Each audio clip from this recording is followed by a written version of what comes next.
Playing any competitive game can be difficult. When you're going up against other people who spent years of their life dedicated to learning something, it can be incredibly overwhelming to try and bridge that skill gap, especially with how much information is kept behind top level play. I recently just hit top 500 Rainmaker, so in order to help players who are trying to climb the ladder and are new to the scene, I think it's most important to keep things simple.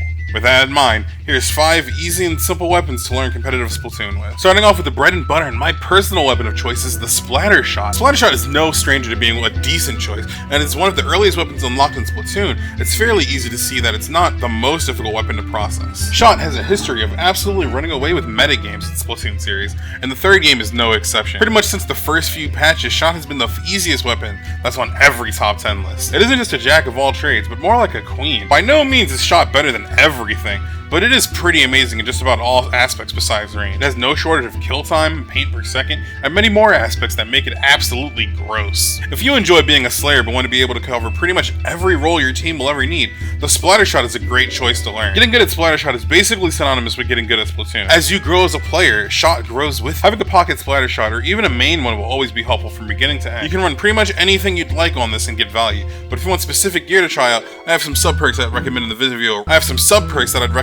Right here, linked below. Up next is a surprisingly recent fan favorite. Before, most players wrote off the DreadWringer as a bit of a meme pick. The V-Slosher being so abundant and common, especially with representation like Kyo backing it, there's no real reason to use Dread, as it was essentially just a worse slosher in most regards. But the meta has shifted greatly. You are now in a, let's call it an interesting Reef Slider meta. Dread by having one of the most desired specials right now and already in a good spot, but the fact that it paints so well, so safely, and can easily help chip damage in a game where pretty much everything is doing on a random damaging attack, it's gotten a decent spot in the meta without being too difficult to pull off. The keys to being a decent supporter of DreadWringer is linking up with your teammates and spacing. Letting off your team is going to take you from a mediocre Dread to an absolute force to be reckoned with. And having proper spacing using the weapon's entire range will keep your enemies guessing. Prioritize comboing with your teammates and staying alive, and you'll be able to see just how much value you can get from a simple bucket. Another great Slayer weapon that leans more into the slaying style is the SplatRoller. Rollers can be a tad inconsistent in their damage, but they make up for it with the ease of use and the way they can absolutely dominate a game. If you've ever been on the receiving end of an out-of-control roller, you know what it's like just to see kill after kill coming from who knows where. Not only that, but they work great as vanguards because they're sought after special, completely controlling the space of their bubble and making it borderline unapproachable without some kind of utility or teamwork. A team can be built around a strong roller and excel, but a beginner can also support its team incredibly well with roller, provided it works hard at it. Rollers work because despite not being the strongest option, it has a low mechanical starting point,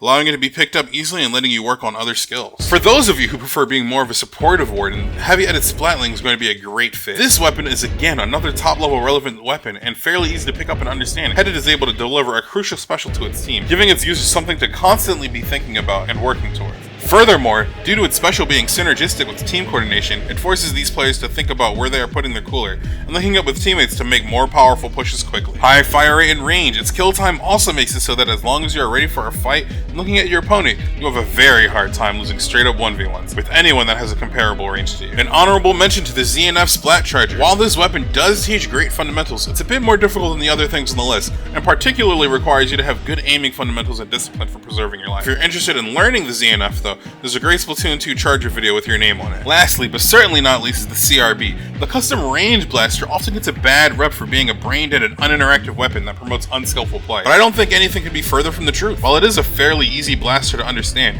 it teaches good habits and fundamentals, like threat perception, tethering and spacing, and teamwork. The CRB is the kind of weapon that once you play it competently, it will carry over its skills to pretty much any other weapon you can pick up. It has great teamwork capabilities, but can also absolutely rip and tear through a team solo and master. Low skill floor and high skill ceiling is the name of the game with this weapon, and respecting and mastering that skill will lead you to many successful ventures. If this video was helpful, a subscription would be amazing to help, so I would love if you subscribe to me. When this video is up, I'll probably be live over on twitch.tv/TheSolidAlias, able to answer any questions you have there. But if you want a good place to start, then watch this video right here.